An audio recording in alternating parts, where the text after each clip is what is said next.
Olá você, seja muito bem-vindo a mais um comentário da lição. Quarta-feira, meu povo, é dia do momento hipertexto. Mas, antes disso, meu nome é Ismael e eu sou o seu anfitrião da lição dos jovens. Então, pegue sua lição, pegue a sua Bíblia e me acompanhe neste comentário, porque essa lição tá muito top. E antes de nós entrarmos no nosso comentário, eu quero convidar você mais uma vez a se inscrever aqui no canal, a ativar o sininho, a comentar, a compartilhar, porque se o canal tem te ajudado a entender um pouco mais sobre a lição dos jovens, sobre todo o conteúdo que é produzido aqui no canal, também com certeza irá ajudar mais pessoas a compreenderem essas coisas. Como eu estava dizendo, quarta-feira é dia do momento hipertexto, ou seja, hoje é aquele dia que nós temos textos que correlacionam com o texto ou com o tema principal da semana, e também temos a nossa rede semântica.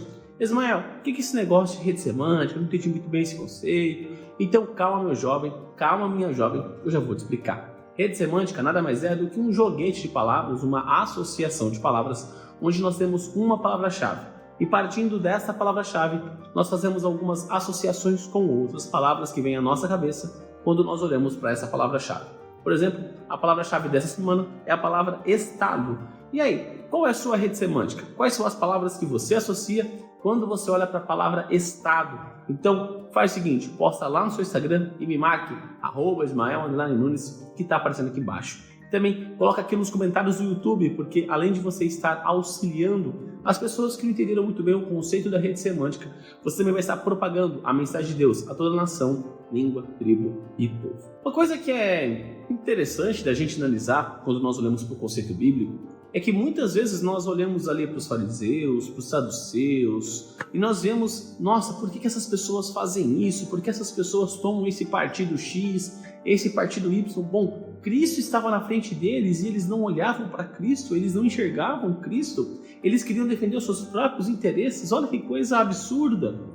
Porém, nós, nos nossos dias, fazemos exatamente a mesma coisa. É impressionante quando envolve o meio político, como nós, seres humanos, gostamos de nos colocarmos em situações delicadas, complicadas, de discussão, às vezes até causando uma polaridade dentro da própria igreja, porque um defende o partido A, outro defende o partido B, outro defende o partido C, um defende o político A, outro defende o político B, outro defende o político C, e parece que nós estamos olhando para os nossos próprios interesses em vez de olharmos para Cristo Jesus. Isso é absurdo, olhando para um aspecto, porque nós estamos fazendo exatamente a mesma coisa que os saduceus e os fariseus faziam, e nós falamos que eles eram doidos por fazer aquilo. Então é muito interessante e problemático até como nós gastamos energia defendendo um lado político, defendendo outro lado político,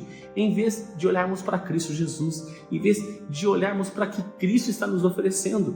Nós estamos fazendo exatamente como eles, porque eles queriam que o Messias viesse para resolver os problemas dele, as situações ali da terra, do estado, do local onde eles estavam. E Cristo não é deste mundo, o reino dele não é agora, o reino dele ele não veio para resolver aqueles problemas naqueles instantes, mas para resolver o problema do pecado. E é por isso que eu e você precisamos nos ligar nisso, porque todas as vezes que nós defendemos um ponto político, nós defendemos um partido político, seja de direita, seja de esquerda, seja de centro, seja até uma condução mais liberal, uma condução mais conservadora, algo mais social, algo mais de outras formas que você imaginar. Se você defender este lado, se você levantar esta bandeira, você está baixando a bandeira de Cristo Jesus. Entende? Qualquer bandeira que você levante, você está abaixando a bandeira de Cristo Jesus. E eu e você somos chamados para proclamar a mensagem do reino e não a mensagem de política. Eu e você somos chamados a proclamar a mensagem de Cristo Jesus e não as nossas vontades. Porque Cristo nos dá o direito, a liberdade de falarmos dele e não de defendermos o nosso ponto de vista, e sim o que a palavra dele diz, o que é apresentado na sua palavra. Tanto que quando Pôncio Pilatos fala para Cristo, então você é o rei? Ele diz, tu o dizes, você está dizendo que eu sou rei, mas o meu reino não é daqui, o meu reino é de outro lugar. Eu vim para acabar com o problema do pecado. Então, todas as vezes que nós queremos colocar Cristo dentro de moldes humanos, nós queremos colocar Cristo no ponto A, no ponto B, e nós levantamos uma bandeira, nós baixamos a bandeira de Cristo, e isso é um grande problema. O sábio Salomão diz que os extremos são problemas. Então, se eu vou para um lado ou se eu vou para o outro, vai dar ruim, vai ser problema. Então, nós precisamos olhar de que forma nós podemos continuar com o nosso pensamento político. Aqui eu não estou dizendo para você não ter um posicionamento político, não é essa a nossa discussão de hoje, não é esse o ponto que eu estou trazendo, mas o que eu estou falando para você é para você não levantar esta bandeira política e se levantar a bandeira de Cristo. Então, nós podemos ter o nosso posicionamento político? Sim. Ah, Ismael, mas o político que venceu, o político que estava, fez isso, deixou de fazer aquilo. Aqui nós temos um ponto fundamental: o erro do outro não justifica meu erro. Não é porque fulano, beltrano, ciclano que está no poder hoje, que estava no poder no passado, fez isso, fez aquilo outro, que agora eu vou mudar o meu jeito de ser, que eu vou deixar de ser quem eu era, que eu vou deixar de ser cristão. Ah, mas por que isso aconteceu, por que aquilo aconteceu? Não é este o ponto. Ontem eu conversei com vocês um pouco sobre o que Paulo apresenta lá em Romanos 13. Então, se você perdeu o comentário de ontem, deixa um card aqui em cima. E é fundamental nós entendermos isso. E Paulo, ele escreve várias vezes, o próprio Pedro também escreve sobre como nós devemos nos sujeitar à autoridade humana que nós temos. Mas eu quero ler um texto para vocês aqui de Paulo, lá na carta de Tito. Paulo, ele escreve na carta de Tito, lá no capítulo 3, lá no verso 1, uma coisa muito interessante que creio que é bem relevante para os nossos dias, assim como a palavra de Deus ela é relevante, ela se renova a cada manhã, assim como as misericórdias de Deus, mas tem algo fundamental aqui que nós podemos analisar e conversar aqui nesta quarta-feira. O texto diz assim, Tito 3:1, lembra-lhes que se sujeitem aos que governam, as autoridades, sejam obedientes. Aqui vem o ponto que eu quero conversar com vocês. Estejam prontos para toda boa obra. O que é o ponto fundamental aqui de nós entendermos? É que uma vez que nós estamos aqui neste local, nós não somos da terra, nós não somos aqui deste mundo de pecado. Nós estamos aqui, mas nós somos de outro mundo, assim como o reino de Cristo não é no reino daqui, mas o reino de outro mundo.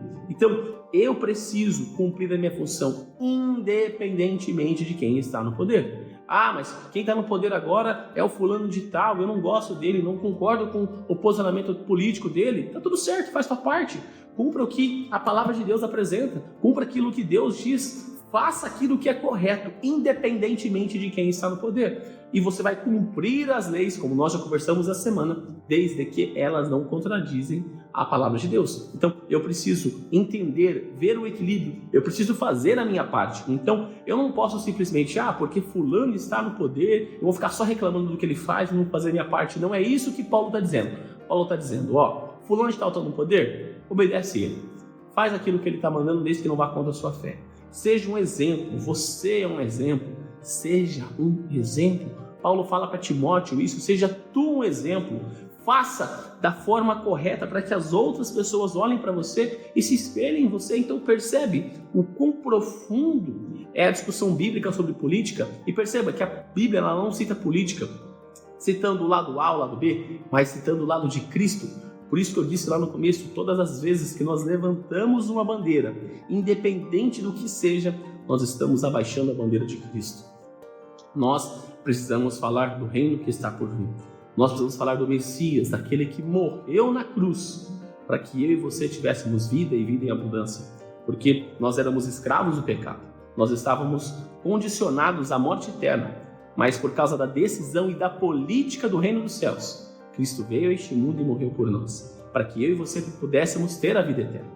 E essa mesma política precisa ser aplicada, demonstrada e ensinada para as outras pessoas. Então, nós não carregamos o nosso nome. Todas as vezes que eu venho aqui ou que eu saio para qualquer lugar, desde o momento que eu aceitei Cristo Jesus, eu não carrego o nome de Ismael.